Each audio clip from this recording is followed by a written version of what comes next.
كثير نحن خسرنا مباريات في نادي العين، لعبناها برا وجينا نادي العين وخسرنا. انا اتصور انك انت اذا كنت برا كلبه عارف ان 3 لاعبين مهمين بيروحون، والعين عنده نقص كان من المباراه الاولى 4 ل 5 لاعبين كانوا ناقصين. صحيح، واستمر عليهم لاعبي الاولمبي على فكره، وزاد عليهم بعدين كان عنده 5 بالاضافه. نعم. لو نقول رحيمي ويحيى. نعم. و3 في المنتخب، 5 غير الاولمبي، خلينا عن الاولمبي 5. انت ما استغليت الفرصه. نعم.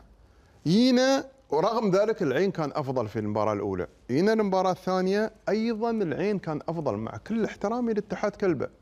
انا بصراحه اتحاد كلبه اليوم يعني ما اقنعني، كلبه ما اقنعني رغم اللاعبين اللي موجودين في العين.